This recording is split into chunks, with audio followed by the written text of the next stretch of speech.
So good morning everybody. This is going to be a short tutorial introducing you to the AI I promised to share with you that's going to help you convert your images from 2D into 3D objects ready for animation in Blender or any of your um, 3D softwares of choice thereabout. Okay, so now without further ado, I'll just come to my search bar over here and type triple. That's TROPO. You can see it's already there. When you click on that, or let me just put triple AI first of all, so that you can see the exact triple AI. Hey, I'm Jerry, and we're back to Texture Our Alien. We know Jerry. We know Jerry. So you see, it's called triple3D.ai. So all you want to do is just click on this. I already have it open, so um, I'll leave the link in the description. So you can see I already have a product. I had done this tutorial earlier, but my game bar wasn't recording the screen, so I had to redo it again. So, like I said, it has um, six different um, six different drop downs. He has the generation, so he has the generation layout. He has the overview. He has segmentation, which is where you break your product into your 3D mesh into individual parts. You can see when you hover over it, it just tells you what to do. A brief intro into how to go about it. Then you have the topology. This is where you optimize your objects from either a high poly or low poly. So naturally, by auto, it generates high poly. So since it's going to cost you some points, it gives you a number of points when you join. For me, it gave me about 600, and 600 is enough for whatever I need it to do. I don't use it anyhow because I do my modeling myself and stuff and texturing. So if in a case where I need something quick just to add to the scene and stuff like that, I use this guy. Or maybe I need to turn a logo into 3D. I can easily just use this guy to do that. And yeah, so you can see over here on the left panel here, it has text to 3D, which means that you can give it a text and it's going to generate an image. But I won't suggest you use it here because it might be charging you to do so, which will just keep reducing your points, your overall points. So I feel like you can use any other AI like ChatGPT or Leonardo AI or whatever other good ones you have over there to generate your image and bring over here. Or take a picture yourself. Take a very clear picture of your object with you know optimum lighting, not too intense lighting because it's going to capture that here. So yeah, so this is what we're talking about: image to text. So be it a logo, be it anything, be it your own personal photo of you, you just standing. You want yourself as a 3D character. Just snap your front photographic view, side photographic view. This multi-view is the best actually, but for me, I'll just say just go ahead and just the more images it has, the better. But and so now yeah, let's go to the business of the day. I'm going to click on the image over here and it's going to tell me drag and drop. I'll just quickly click here, go to my desktop. I have my folder where contained is all my AI generated stuff. I'm just going to click on one of the products over here, click and drag. That's all. So I now have that image for it to generate. So you can see over here what I want to do, I want to quickly come here and adjust the poly count to, let's just say, about 12k. Ideally 5 7k is good low poly, but my system can handle it, so I'm doing 12k. But I will advise you do this. Then you can see topology. You can restrict it to, oh, I want to generate chords. This will give you something like this that are all chords. Yeah, so I can easily generate. Now I'll just click on generate. Now this is the image we are generating, so just wait. It's charging me 20 points to do this. We'll wait a bit. Okay, so before it finishes, I'll just show you some of my other characters that I have generated, like this guy over here. It was an image I generated with ChatGPT, and I just brought it here, and voila, it gave me quite a good mesh that I could just use as if it was just a random side character. Yes, but you can see that the topology in the face is not totally there yet, because you can't, if you wanted to add facial animations to this, I won't be able to do that because of the way the topology is. Let me show you what that is like. uh, so you can see everything is just, it just kind of batched together. That's why I said that if you're looking for side characters for your thing, you can do an image with a lot of your side character and just put them. I won't suggest you rig over here though, but yeah, if you want to, I feel like you can easily go to Miximo, and just do your rigging over there and bring it to life. Because they have like their rigging over here. Let me show you what it looks like. When you go to their rigging interface over here, you see, first of all, it's telling me to rig before I will show you, but it usually has some actions like run and stuff like that, but they are just very few compared to what Miximo can give you, which is why I would suggest you use Miximo for your rigging since it's free.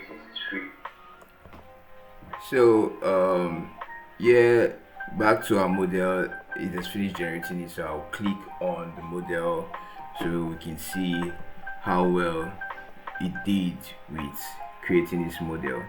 So as we zoom in and go closer, you see that it did like a very good job with reproducing this model. So I'll go to the texture so that you can see the mouth that you use for opening this bottle is, if you look at the image, you can see that little shape over there. You can see that it got it over here.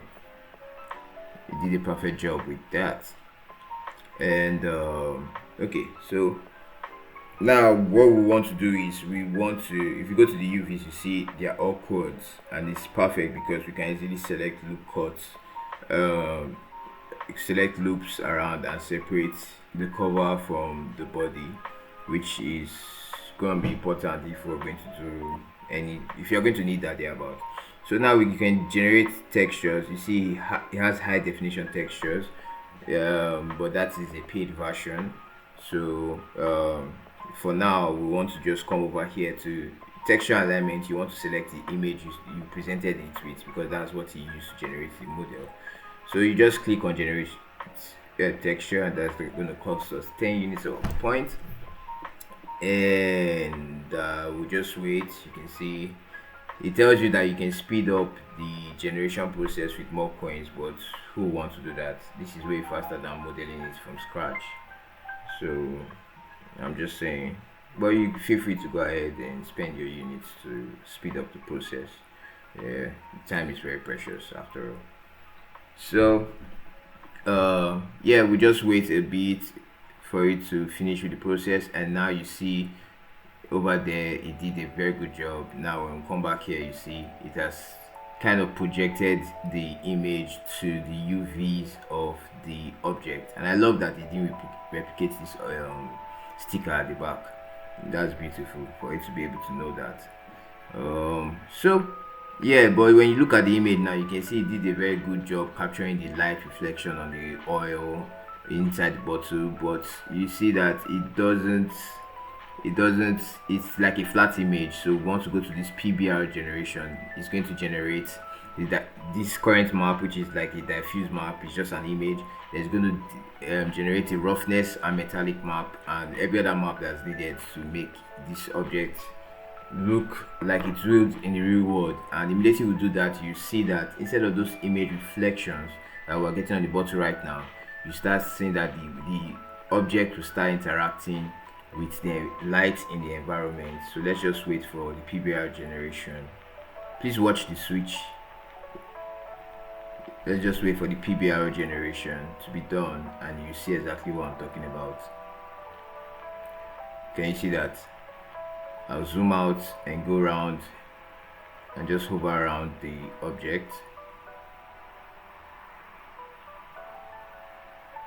Can you see? As I'm rotating the object, you see that light remains the same. Those two, which shows that yes, the object now has a reflective surface. Can you see that? That's beautiful. And if you're going to use this for a product, I feel like you're already in a good place. So all we have to do right now is to go to export. Yeah, those are the two. The first one I did that my screen didn't record. So you want to pack the UVs. This is because you might need to do cleanup. You might need to want to change maybe the design or something. Just have your UVs. They are very important. Then you can change the name of your file here. but I would say don't bother about it. But you can just put it here, but when you're exporting, it's still going to ask you to rename the file and all that. So just that's the name. Kwakwa, I think it's a native name. I don't know what it means, but yeah, I'm sure the person knows perfectly what it is. So we click on export, and it's going to tell us to choose where we want to export it to, and voila, it's going to basically save that as an FBX to your laptop. So from here, what we're going to do is simple. We're going to go into Blender, and I'm going to show you how this looks in Blender. So now we're in Blender, and what we're simply going to do is to import that model we downloaded just now, and I'll go to import FBX, and I'll locate the product and click on import. You can see that it has all the UVs. When I click on it, you can see over here, when I zoom out on this lower left corner, you see it has the UV map, you understand, baked into diffuse map, into your roughness map. This is what is responsible for giving it the sheen. If you see, if I remove the roughness, you see it's not a flat surface.